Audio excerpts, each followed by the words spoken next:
Well, I want to welcome you once again, and right now I believe that you've been able to know some of the general basic investment ideas that you need to have, or some of the things that you need to have on your fingertips before you do any investment decision. So right now we're going to be looking at some of the investment opportunities that are in Uganda.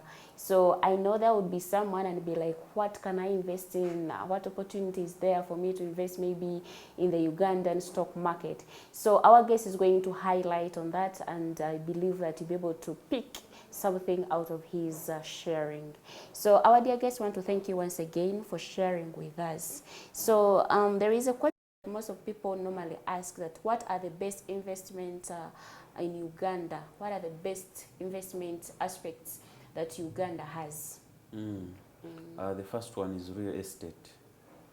For people who have their money, though it is expensive and the returns take a long time, but real estate is one of the best investments that you can invest in and feel proud of. We have real estate. You can build apartments in upcoming places, Chanja, Chira, Najera, and start renting them.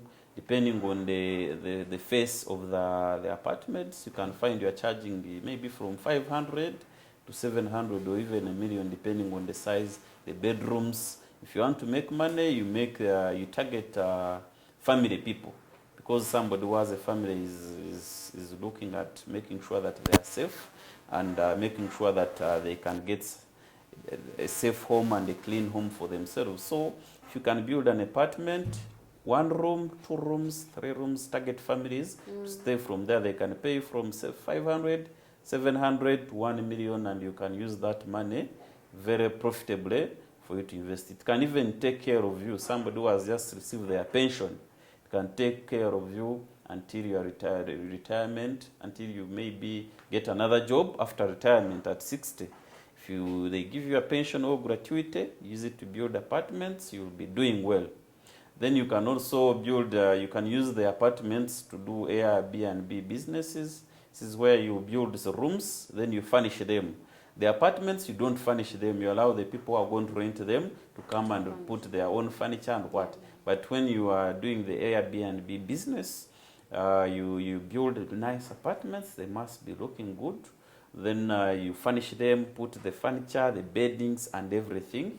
Then you start renting them on a daily basis, for example, or on a monthly basis. Usually people now are charging around 150 to 80,000 per day. You come and spend the day. Maybe you can target tourists who are coming in the country. Somebody wants to spend a week around the city, rents it for 80,000 times a week, 10 days. That's 800, and you're making a lot of money even before the month ends. But you have to put in more. You have to have workers around to clean the rooms and what. Even the furnishing is not always easy.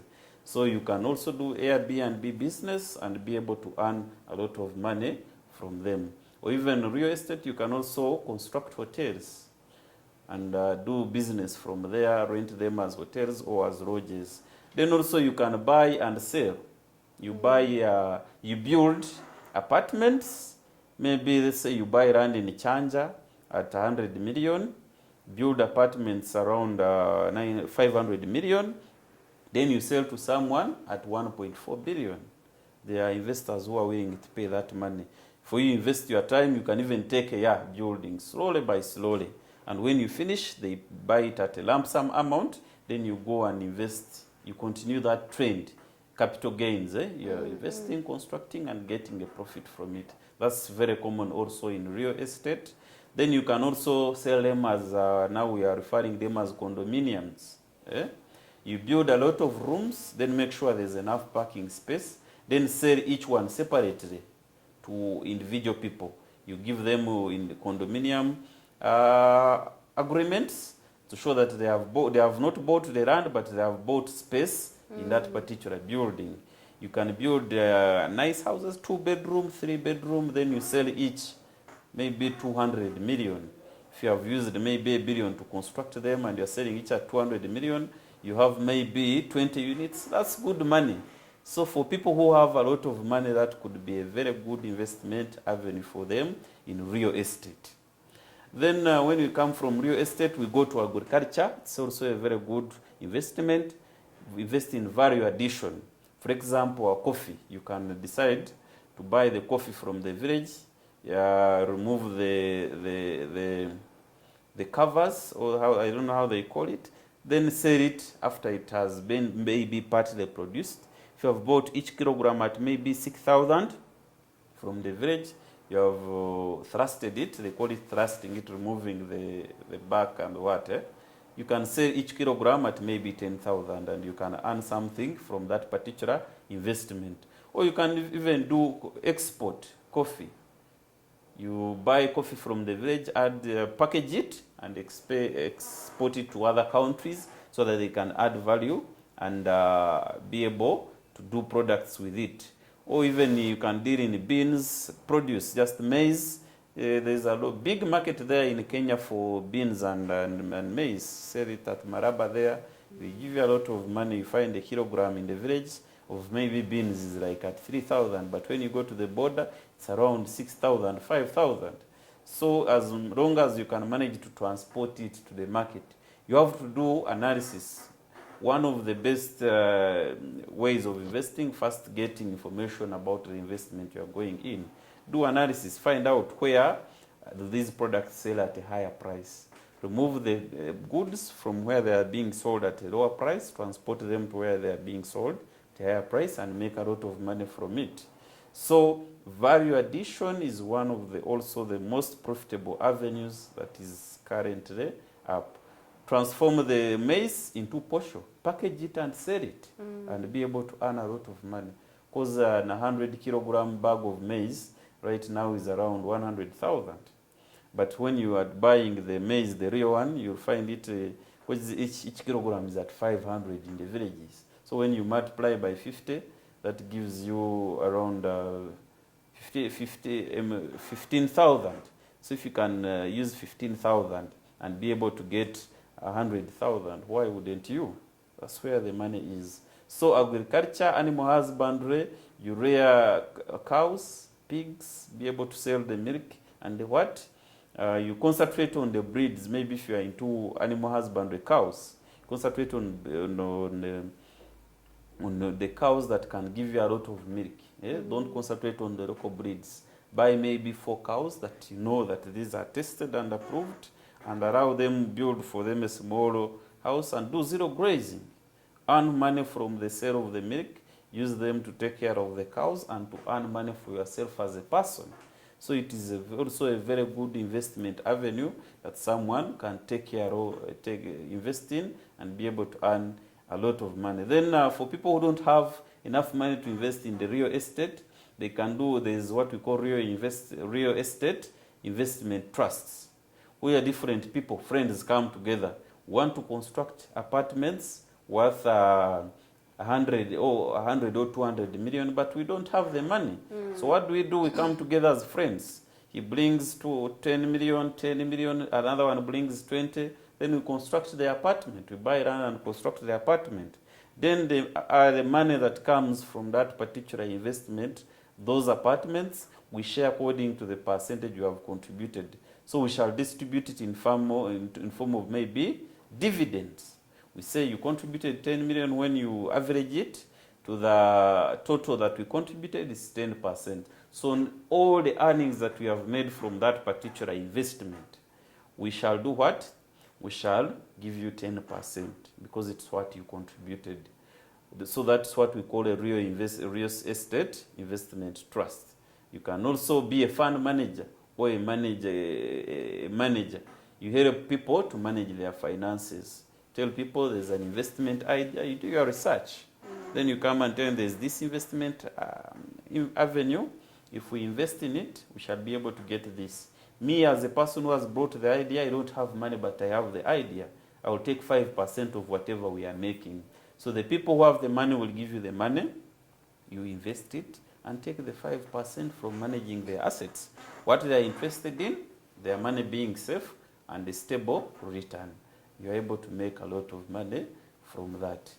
Well, thank you very much. When you talked about the value addition, I remember when you went to Soroti Kaberameido, people use like they put the cassava on the road instead of using a sun dryer.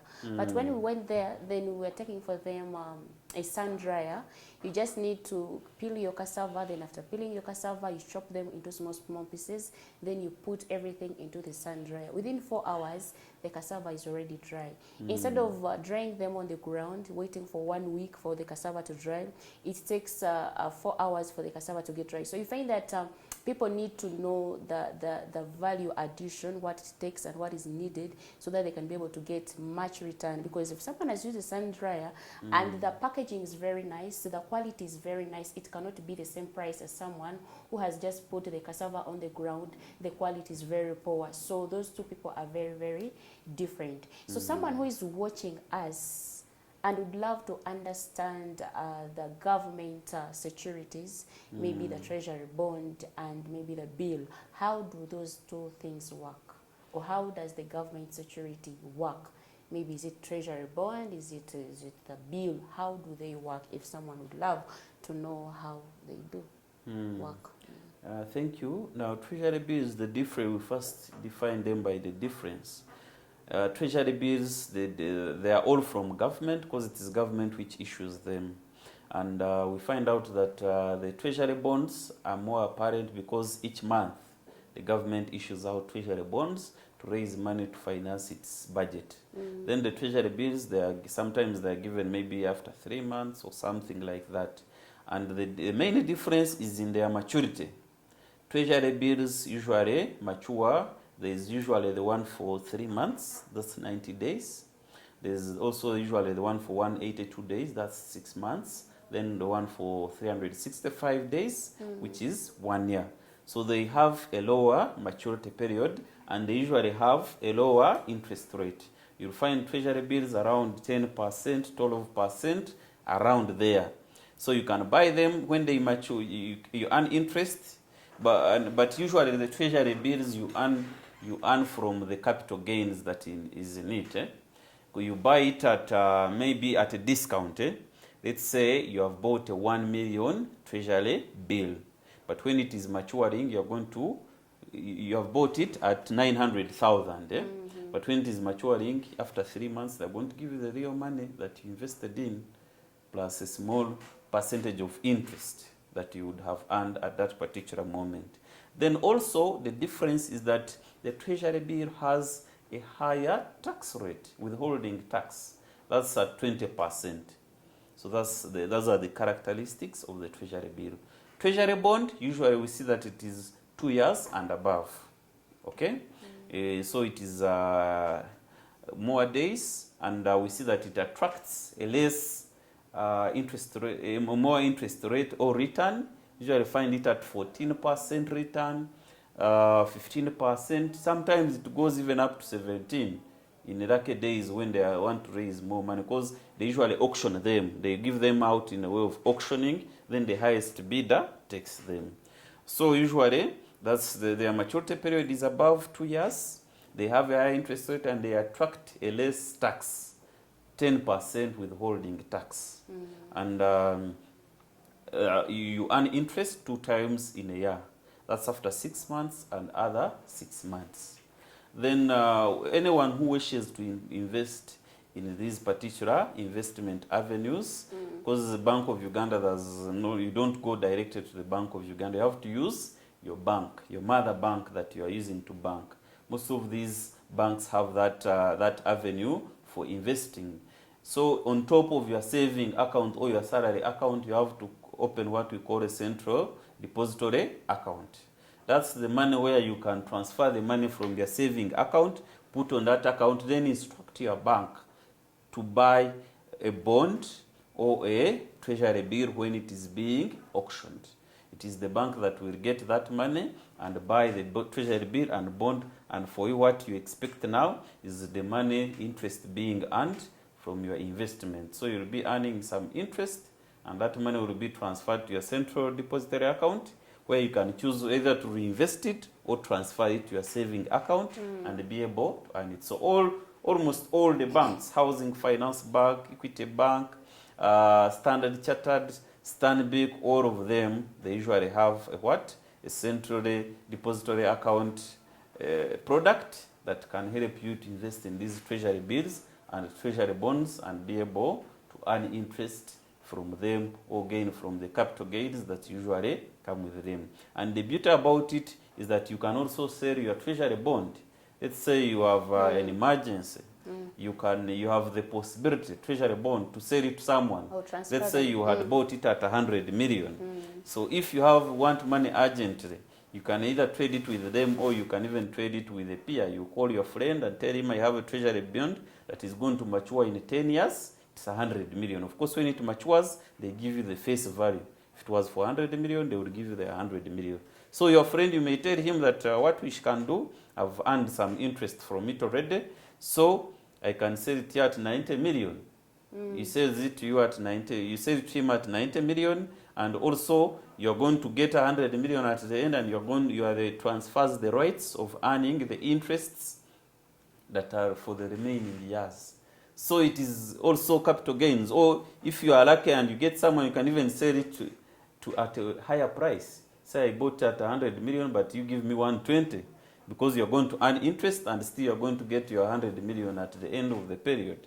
So somebody can be able to sell it, and you can even use it as collateral in the bank. You can get a loan using a treasury bond as collateral. So it's a very good investment avenue that can bring you more money, and it's very easy to invest because it is as easy as going to your bank, talking to them about the product that you're interested in, and A, B, C, D, and you start investing. So if somebody is interested in maybe investing in the Ugandan stock market, what are some of the requirements that is required or needed for one to invest in the Ugandan stock market? Are there many requirements that are required, or is someone eligible, or what is needed really for one to invest in the Ugandan stock market? The Ugandan stock market, it is not so tight. It is more tight to the companies that are registering, because they want to make sure that the people who invest their money, the money is safe. So it is more tight on the companies that are registering with it to earn, to start selling their shares to the public. But you personally, what you need, of course, in Uganda, for you to access anything, you have to have your national identity card. A lot of viewers who don't have national IDs out there, it is very important that you go and look for national identity cards, because it was going to be very hard for you to invest if you don't have it.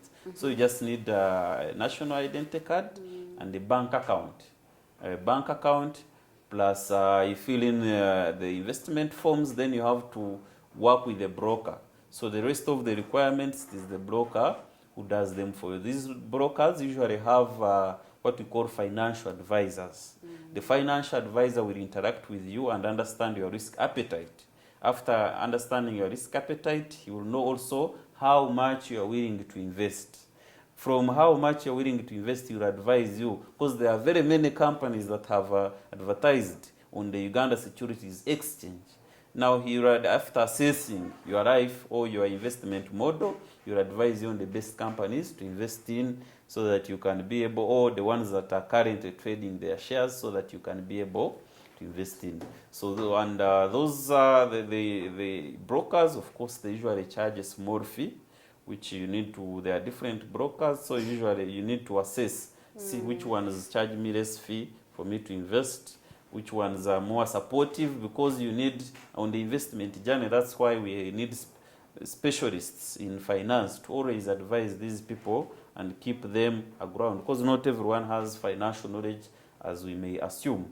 So you need a company broker which is going to guide you through the journey, tell you, depending on your needs and your objectives, you invest in this, and be able to guide you in the journey in case you find any challenges, be able to correct you and put you on the right path. Tell you, if let's now invest here, let's now invest here. So those are the small considerations that you may need when you are investing in a Uganda Securities Exchange. Then you may also need to make your own research. Go and find out the companies that you are interested in investing in. How have they been performing? How much dividend did it give last year? How much do I expect to earn this year?